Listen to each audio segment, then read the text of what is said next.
우리 저번 주에 이제 그 1절을 통해서 나는 참 포도나무, 내 아버지도 뭐라고 말씀하셨는데 참 포도나무라는 의미가 무엇인지 우리가 살폈었죠. 참 포도나무는 예수 그리스도만이 참 포도나무이시다는 걸 우리가 살폈었어요. 사실 하나님께서는 이사야서 5장 1절에서 7절을 통해서 우리에게 말씀해 주셨었잖아요. 나는 내가 사랑하는 자를 위하여 노래하되 내가 사랑하는 자의 포도원을 노래하리라. 내가 사랑하는 자의 포도원이 있으며 심히 기름진 산으로 땅을 파서 돌을 재고 극상품 포도나무를 심었도다. 그 중에 망대를 세웠고 또 그 안에 술투를 팠도다. 좋은 포도 맺기를 바랐더니 들포도를 맺었도다. 예루살렘 주민과 유다 사람들아 구하노니 이제 나와 내 포도원 사이에서 사례를 판단하라. 내가 내 포도원을 위하여 행하거든 무엇을 더할 것이 있으랴. 내가 좋은 포도 맺기를 기다렸거늘 들포도를 맺으면 어찌 됨이고 이제 내가 내 포도원에 어떻게 행할지를 너희가 너에게 이르리라. 내가 그 울타리를 걷어먹힘을 당하게 하면 그 담을 헐어 짓밟히게 할 것이요 내가 그것을 황폐하게 하리니 다시는 가지를 자람이나 북을 돋우지 못하여 찔레와 가지가 날 것이고 내가 또 구름에 개며 그 위에 비를 내리지 못하게 하리라 하셨으니 우리 만군의 여호와의 포도원은 이스라엘 족속이요 그가 기뻐하시는 나무는 유다 사람이라. 그들에게 정의를 바라셨더니 도리어 포악이요 그들에게 공의를 바라셨더니 도리어 부르짖음이었도다. 이 바로 인간의 실존을 드러내는 말씀입니다. 주님께서는 우리를 포도나무로 심으셨는데 우리에게 맺혀진 열매들이 다 뭐예요? 포도 열매였다는 거야? 아니라는 거예요. 다 들포도. 그냥 가짜였다는 것입니다. 우리가 가짜로 판명해져서 그런 우리를 어떻게 하신다는 거예요? 이제는 다 죽이시겠다는 거예요. 짓밟힘 당하게 하시겠다는 것입니다. 사실 우리는 그렇게 짓밟힘 당해야 될 자들이라는 것을 사실 우리 저번 시간 우리 이사야서 이 말씀을 통해서 살폈죠. 그런데 반전이 일어나죠. 여기서 반전이 일어났었어요. 어떤 반전이 일어나죠? 이사야서 다시 한번 가보겠습니다. 이사야서 27장 2절에서 6절로 가볼게요. 이사야서 27장 2절에서 6절로 가보면 여기 놀라운 반전이 일어납니다. 그날에 너희는 아름다운 포도원을 두고 노래를 부를지어다. 나 여호와는 포도원 지기가 되며 때때로 물을 주며 밤낮으로 가는 자야 아무든지 이를 해치지 못하게 하리라. 난 포도원에 대하여 노함이 없나니 찔레와 가시가 나를 대적하여 싸운다 하자. 내가 그것을 밟고 모아 분류하리라. 그리하지 않으면 내 힘을 의지하고 나와 화친할 것임이라.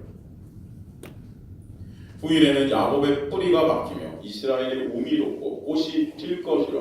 그들이 그 결실로 지면을 채우리로다. 갑자기 반전이 일어나요. 그런 짓밟혀야 될 이 포도나무들인 우리들을 주님께서 어떻게 해요? 이제는 그 포도원을 찬양하고 계시고 우리를 이제 지키신대요. 짓밟히면서 우리를 건지시겠대요. 이런 일이 어떻게 일어나게 됐다 그랬죠? 여러분 우리 저번 시간에 그 중간에 뭐가 차고 들어왔어요? 진정한 참 포도나무가 차고 들어와서 우리가 짓밟아야 될 것들을 그에게 다 짓밟히게 하셔서, 그죠? 그게 무슨 사건입니까? 바로 십자가 사건이에요.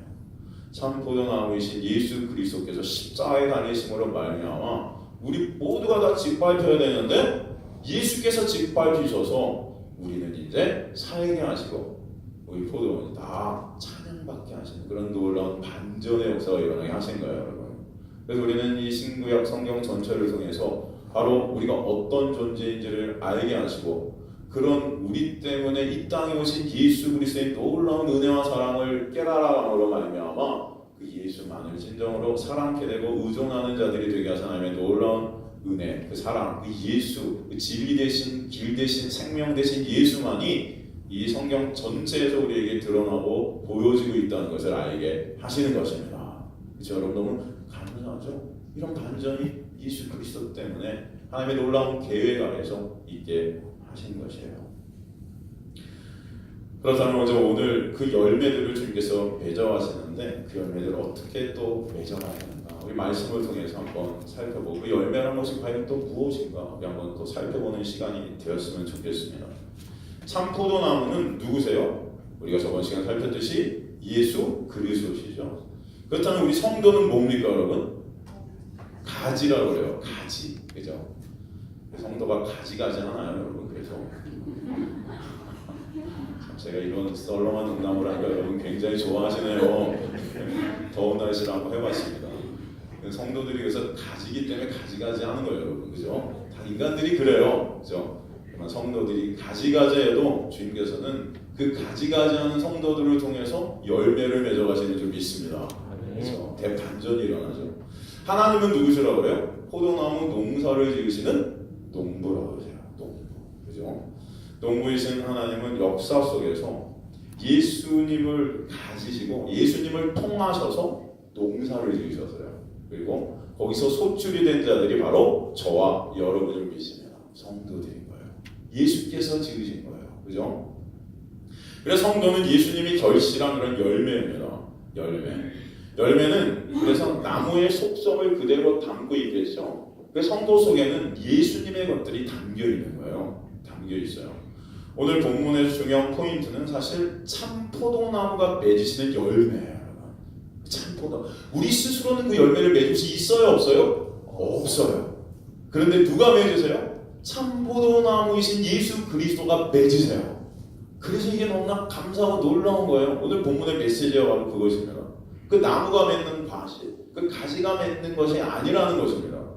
여기서 과실이라는 헬라어 카르포스는 소출, 결과물이에요.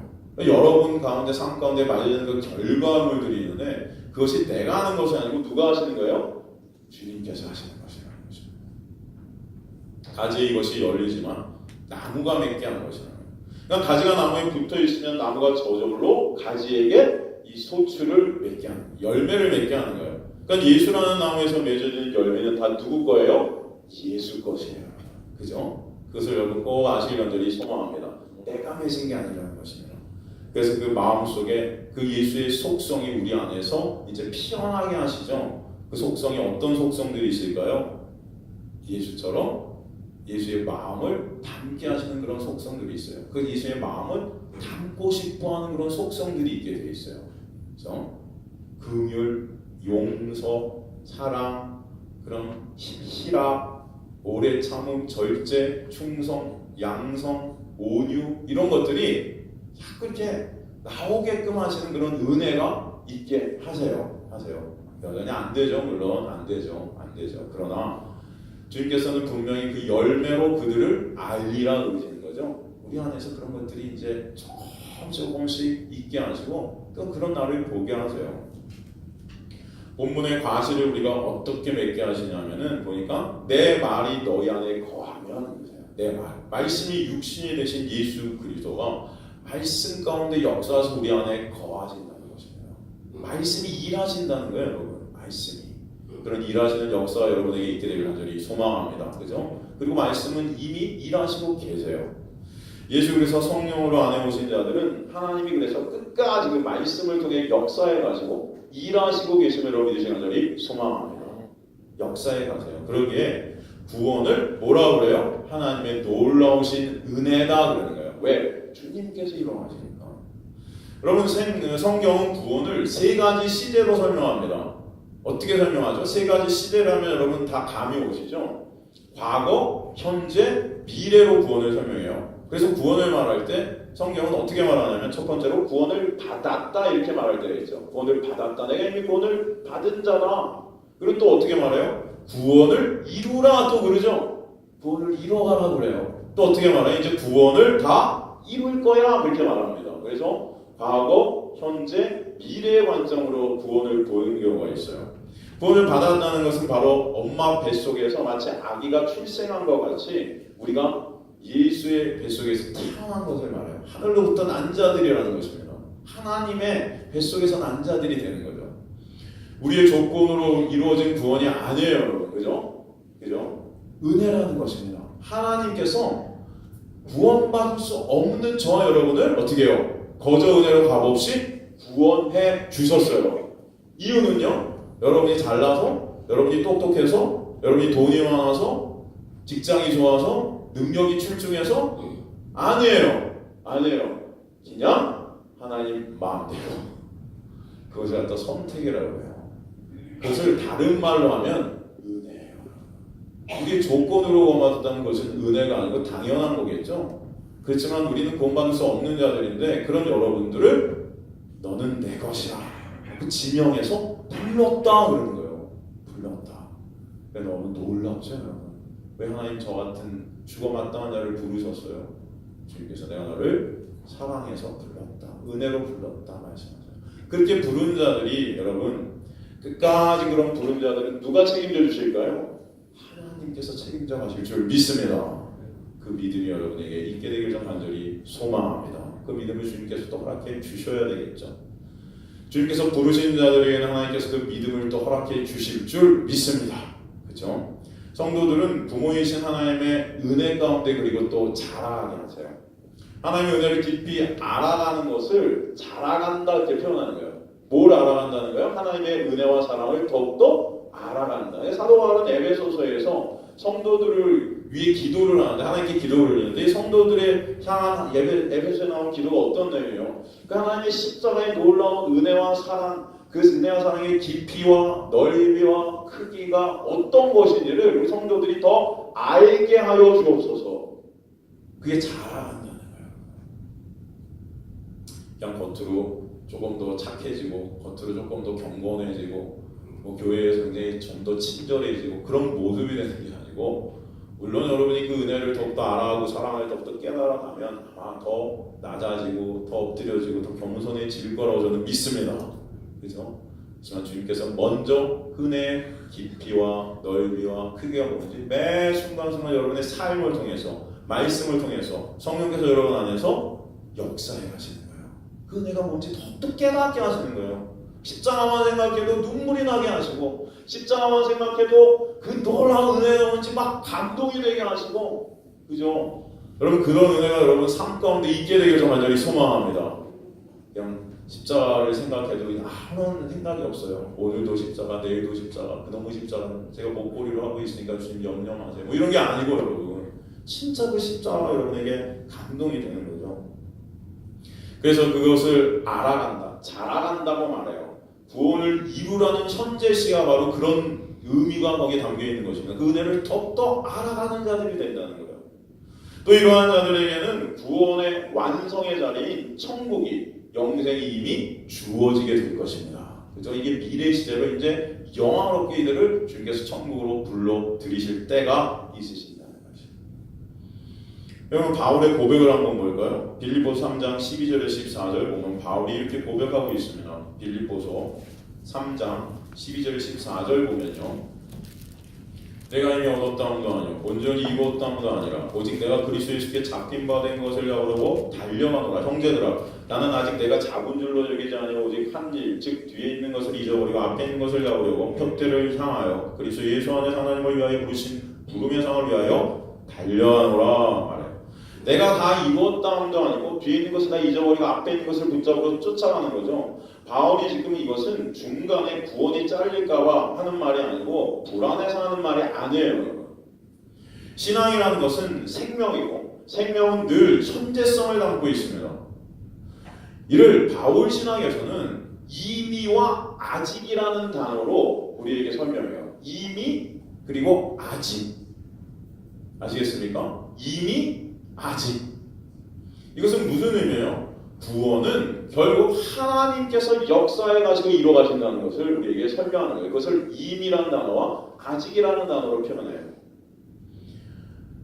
우리로 이 구원을 이루라는 것은 아니고 주께서 이렇게 이끌어 가신다는 것입니다. 우리 주님께서 이끄시는 대로 끌려가는 자들이 되게 하신다는 거예요. 이미와 아직. 이미 우리의 구원은 예수 그리스도의 십자가 가운데 완성되었음을 깨닫게 하시죠. 그러나 아직 이 역사 속에서, 여러분의 인생 속에서 이미 완성된 구원을 여러분 인생 속에서 또 이뤄가게끔 끌고 가세요. 그런 이뤄감 가운데 그 하나님의 놀라운 십자가의 은혜와 사랑을 더 알게 하세요. 그래서 주님께서 택하신 자들의 그 심중 가운데 진정 예수님을 사랑하는 그런 마음이 뭔지를 깨닫게 하세요. 그래서 여러분 주님을 사랑하는 자들이 천국 가게 하시는 거예요. 예수님에 의해서 천국 가면은 야 여기보다 훨씬 더 잘 먹고 잘 살 수 있겠지. 그런 자들이 천국 가는 게 아니고요, 여러분. 예수님을 사랑케 하시는 자들, 예수님을 사랑하는 마음이 깃든 자들을 데리고 가시는 거예요.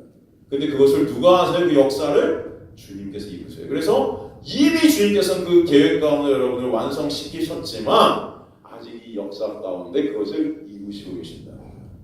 사도 바울의 고백은 그래서 이미 역사 속에서 완성된 구원을 지금 나는 현실 속에서 같이 쫓아가고 있다는 거예요. 그것을 누가 하신다? 예수 그리스도께서 해가시고 계신다.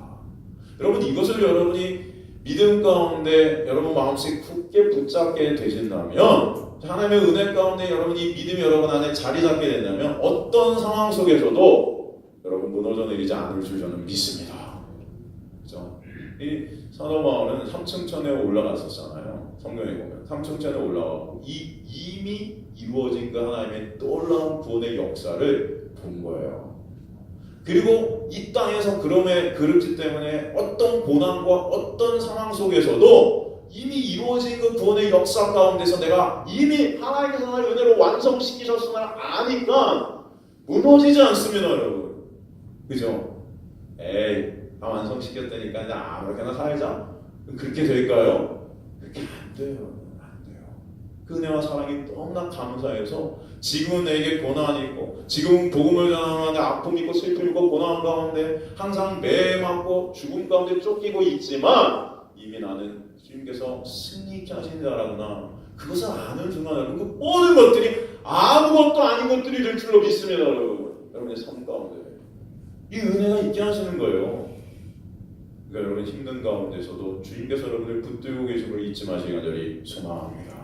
네. 여러분이 잊으셔도 상관없어요. 주님께서 여러분을 붙드시니까. 전 그거 말씀드리고 싶어요.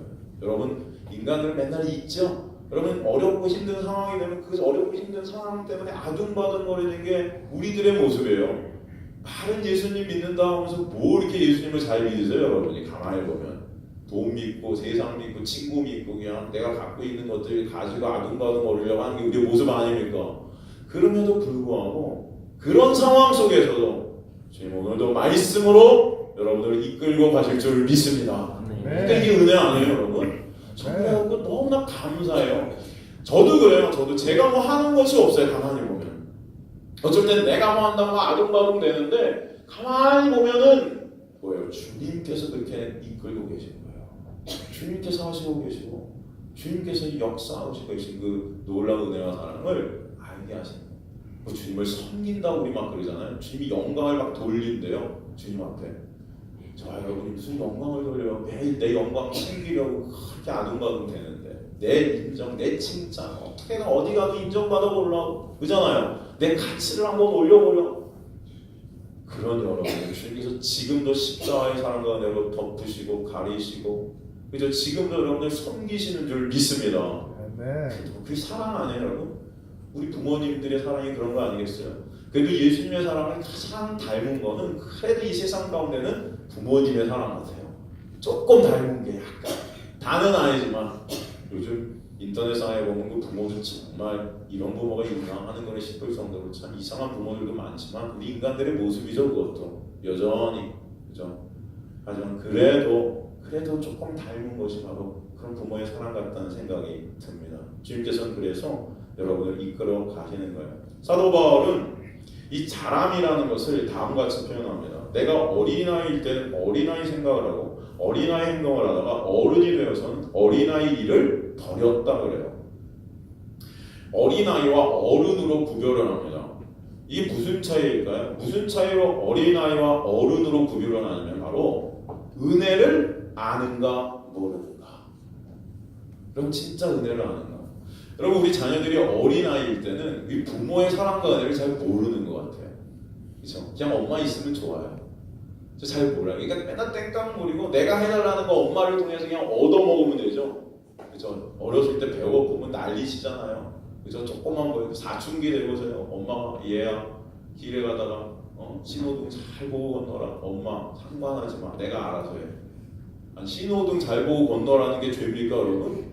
아 그런 말 할 수 있죠. 엄마가 이 싸가지 없는 것들이 어떻게 엄마한테 그런 말을 할 수 있어요. 그런데 우리는 저도 그랬던 것 같아요. 엄마 제발 내가 알아서 해. 내가 다 껐어. 나 좀 참견 좀 하지 마. 내가 알아서 할게.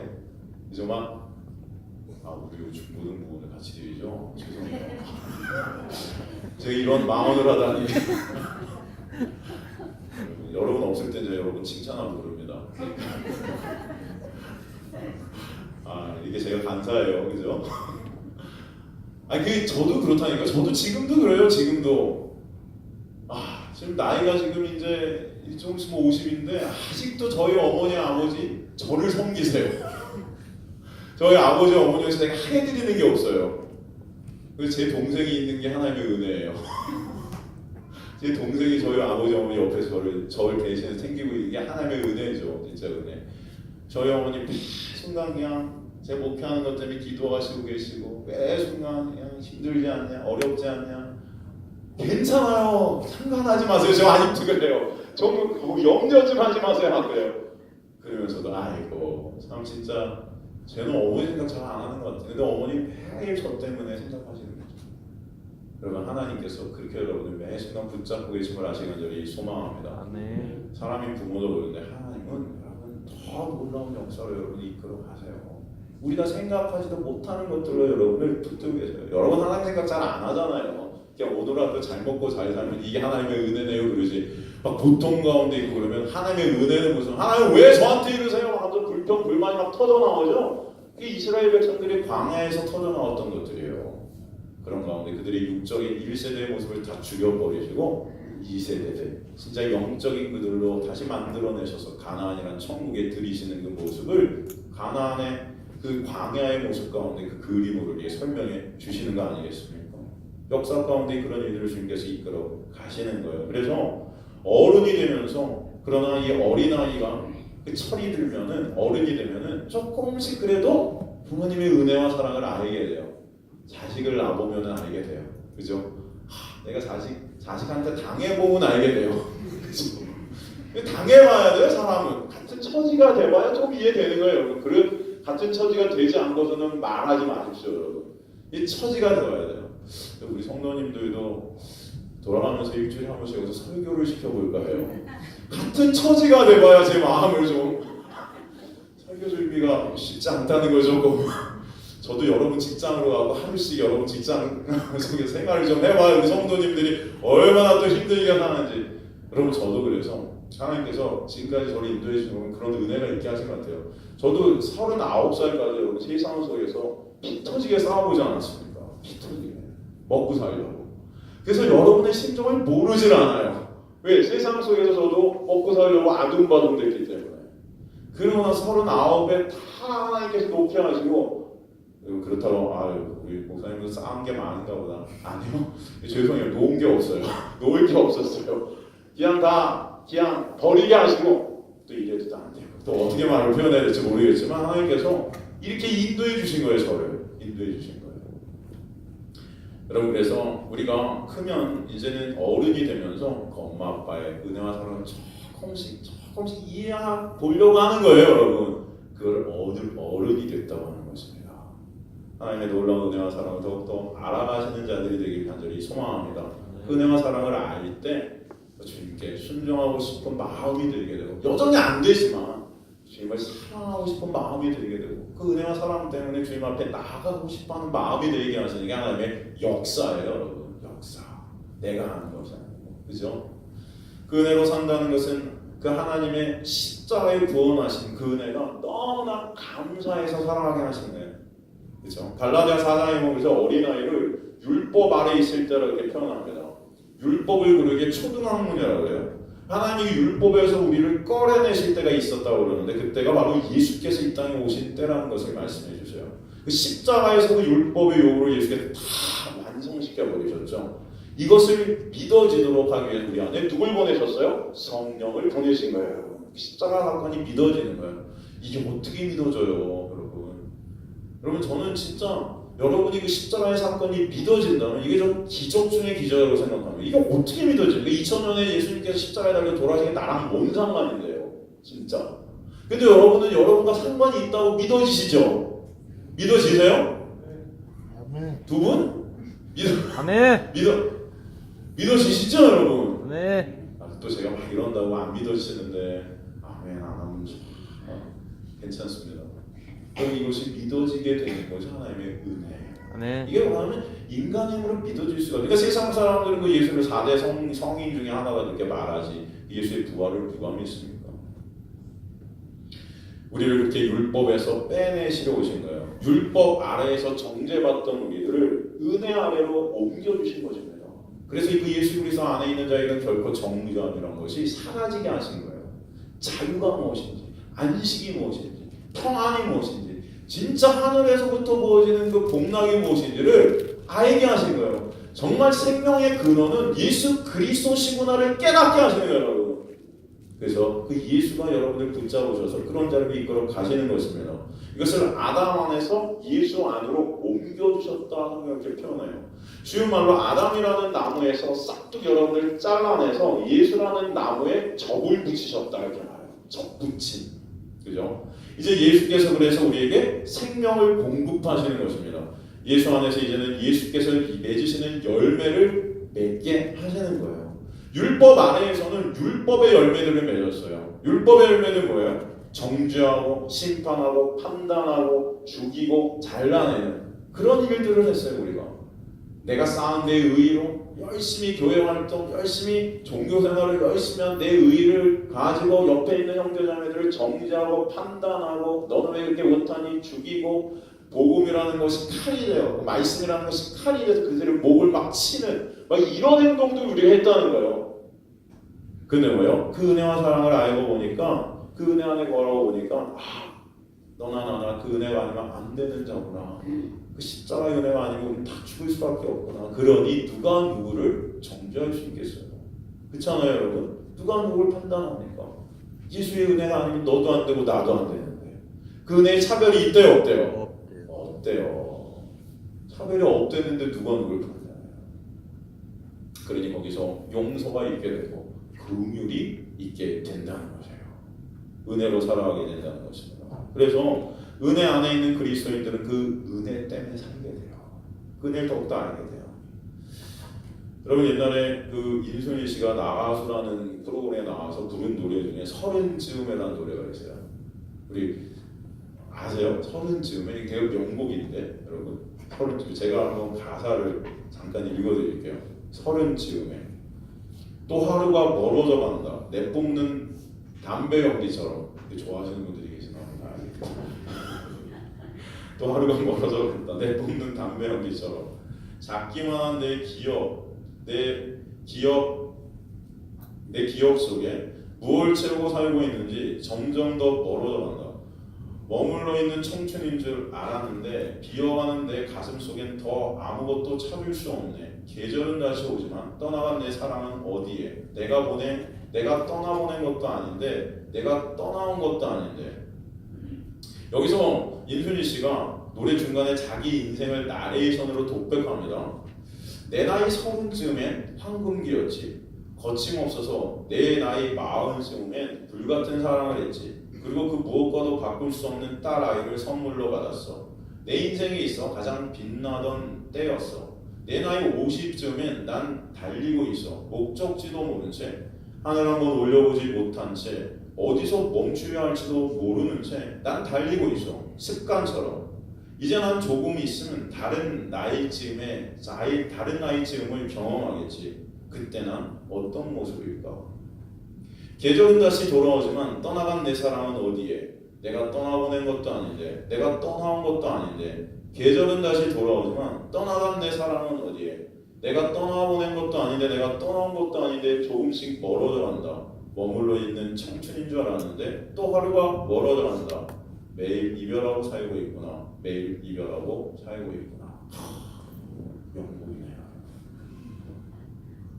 여러분 이 되게 복음이에요 이게. 제가 보니까 아니 뭔가 여기서 무슨 복음을 얘기합니까 지금? 저는 이걸 보면서 이게 복음이 느껴져요. 그럼 그렇지 않아요? 지금 여기 뭐라고 말하는 거예요? 지금 노래 내용이 인생이 머물러 있다는 겁니까? 머물러 있지 않다는 겁니까? 않다는 거예요. 않다는 거예요. 매일 이별하고 매일 새로운 인생을 맞이한다는 거예요. 그런데 이러한 것이 내 의지로 된다는 거예요? 안 된다는 거예요. 아니라는 내 의지와 상관없이 어디론가 떠밀리고 있다는 거예요. 중요한 것은 내가 원해서 떠나는 것도 아니고 떠나온 것도 아니라는 것입니다. 무엇인가에 떠밀려 가고 있다는 거예요. 무엇인가에. 그리고 인순이 씨 고백처럼 다른 나이쯤이면 다른 인생이 또 기다리고 있을 것 같다는 거예요. 지금 인생이 그러니 전부가 또 아닐 것 같다는 거예요. 지금 결국 안다고 하는 것들이 다 아는 게 아니라는 거예요. 전부가 아니라는 거예요. 여러분이 알고 있다는 것들이. 이건 교만하지 말라는 것입니다. 그죠? 알고 있는 게 전부가 아니에요. 아는 척하지 마세요. 그래서 내 인생이 내 의지와 상관없이 떠밀려와요. 그러면 이게 복음이에요. 그런데 이건 세상 사람들이 느끼는 거죠. 그리스도인들은 뭘 느껴요? 여기서 맞아. 내 인생이 떠밀려가고 있어. 누구에 의해서? 예수 때문에. 이게 복음 아닙니까, 여러분? 하나님께서 여러분의 인생을 떠밀고 계시고 끌고 계시고 붙잡고 계세요. 우린 이걸 아는 거예요. 예수님을 모를 땐 몰랐어요. 우리도 이랬어요. 그냥 내 마음대로 안 되는 줄만 그런 게 아닌 인생. 근데 뭐지 이게? 왜 내 마음대로 안 되지? 될 줄 알았는데 떠밀려가고 있어요. 여기까지 왔어요. 여러분 그렇잖아요. 저 여러분도 이렇게 만나고 있어요. 지금 말씀을 나누고 있어요. 여러분 이런 일이 어떻게 생겼어요? 전 여러분이 누군지도 몰랐어요. 제가 말씀드렸지만 저희 아버지가 이해가 안 갔어요. 저희 아버지가 한양대 공대를 나오셨잖아요. 그럼 대학교 때 저희 아버지가 국방부상 장관상을 타셨어요. 대학교 때 이미 우리나라 로켓 엔진을 만드셔서 서울공고를 나오시고 대학을 가시면서 로켓 엔진을 개발하셨어요. 머리가 되게 좋으신 분이에요. 가만히 보니까 전 몰랐는데 지금까지.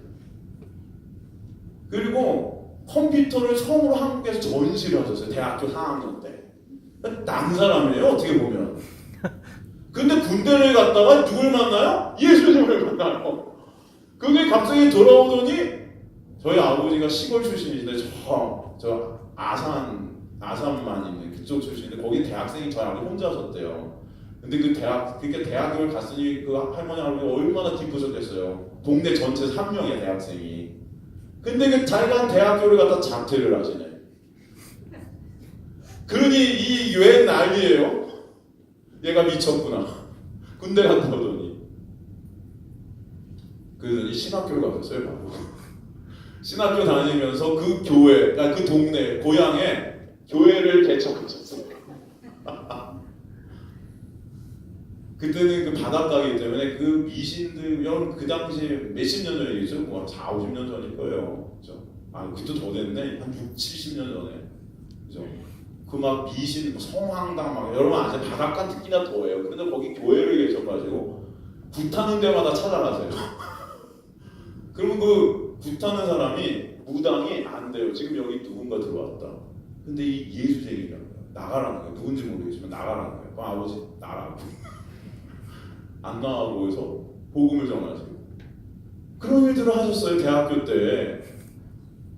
그러면서 교회를 또 개척하시고 지금까지 복음을 전하세요. 저는 그런 아버지를 보면서 이해가 안 갔어요. 옛날에. 왜 그러세요? 나는 그런 아버지를 보면서 나는 한 우물만 파리라. 저는 노래를 했기 때문에 난 죽어도 끝까지 노래로 대성하리라. 제가 여기서 설교하는 거 보면 저희 아버지 웃으세요. 이 마음대로 돼가? 전 제 마음대로 될 줄 알았거든요. 근데 그게 아니었어요. 마음대로 하나도 안 되던데요. 그럼 제 힘, 제 노력으로, 제 의지로 여기 서는 게 아니에요. 주님께서 저를 끌고 잡아당기시고 주관하시고 간섭하시고 매 순간 그렇게 이끌어 가시는 줄 믿게 하시는 거예요. 아멘. 여러분의 삶도 마찬가지라고 생각합니다. 아멘. 저 여기 계신 우리 집사님들, 우리 청년들, 저 몰라요. 어떤 인생인지 몰랐어요. 제가 복음 안에서 만나게 하신 거예요. 복음 안에 서로를 보게 하신 거예요. 여러분 이게 얼마나 은혜예요? 예? 예수의 피 가운데 자매가 되게 하고 형제가 되게 하고 가족이 되게 하시는 거예요. 전 아직도 우리 청년들이랑 막 욕도할 때도 있고 그래요. 나가 죽어라 막 그러거든요. 그렇게 하려면 죽어라 막 그러면서 교회에 옮겨라. 저희 청년들이 사역자 중에 교회 옮기라고 하는 사역자는 제가 처음이래요. 떠나라. 나는 보낼 거다. 근데 여러분 마음은 어때요? 안 갔으면 좋겠어요. 그러니까 제 마음과 달리 제 육은 또 그렇게 막 나가는 거죠. 그런데 제 마음 속에서는 여전히 주님께서 이끌어 가셔서 인도에 가셔서 이들과 교제케 하시고 또 그런 가운데 주님의 사랑과 은혜를 더욱더 알게 하시는 줄 믿습니다. 본문은 나가지도 못한 채 오늘은 벌써 12시 10분이 됐네요. 이런 경우도 있죠, 그죠? 제가 뭐 설교하다가 항상 말씀만 잘 전하지 못할 이럴 때도 있으면 여러분 이해해 주시기 바래요. 그러나 제가 오늘 말씀드리고 싶은 것은 이 본문 속에서 여러분에게 말씀드리고 싶은 것은 여러분의 삶, 여러분의 인생 누가 주관하고 계시다는 거예요? 주님께서, 예수께서 역사하고 계시다는 거. 이거 한번 꼭 잊지 마시고. 이 인순이 씨의 고백이 그래서 복음인 것입니다. 우리의 생명을 주신 하나님에 의해서 그분의 손길 가운데 우리는 접붙임 당해서 끌려가고 있는 자들임을 잊지 마시기 간절히 소망합니다. 여러분 고생 가운데, 고난 가운데, 아픔 가운데, 고통 가운데 있으신 분들 계세요. 저도 말은 안 하지만 그런 가운데 있을 때가 참 있어요. 제가 말씀을 다 못 드리지만 별별 사건들이 다 저한테도 일어나고 여러분의 삶 가운데서도 많은 일들이 일어나는 걸 잘 알아요. 그래서 생각할 때 저 어쩔 때는 참 눈물이 나요. 여러분 때문에 눈물이 흘리는 것도 전 하나님의 은혜 같아요.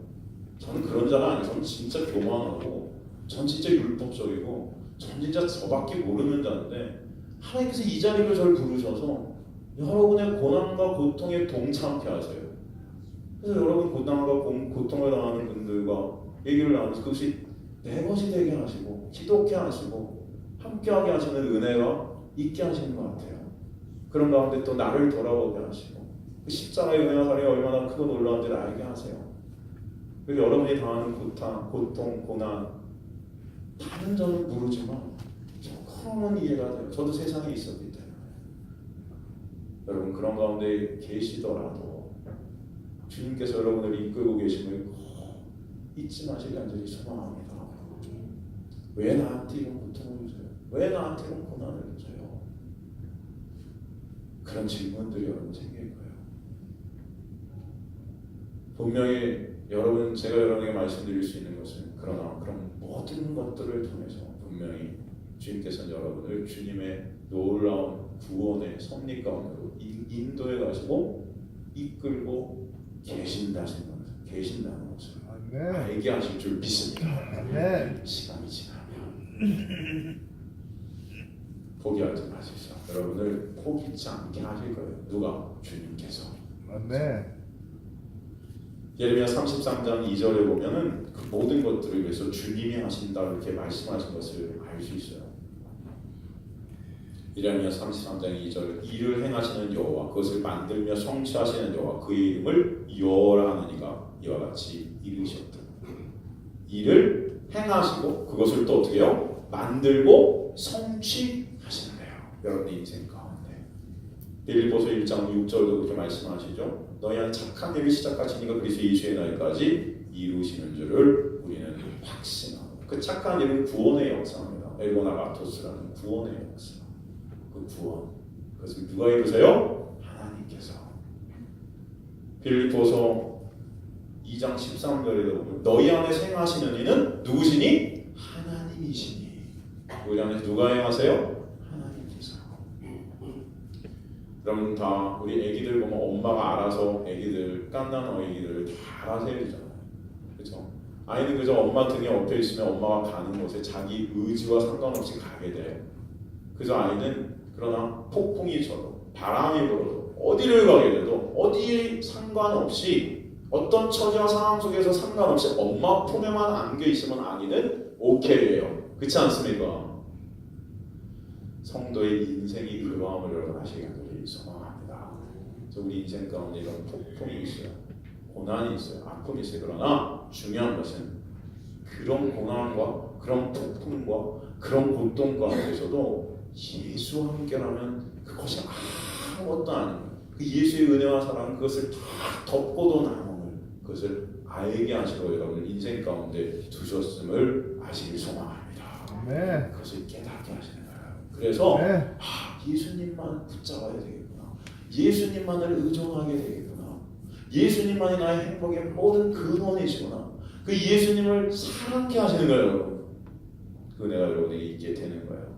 예수님의 등에 엎여 예수님의 계획대로 예수님이 가시는 길에 거저 은혜로 우리를 동참케 하실 때 우리 안에 열매들이 나오는데 그 열매들은 여러분 어떤 선한 일과 착한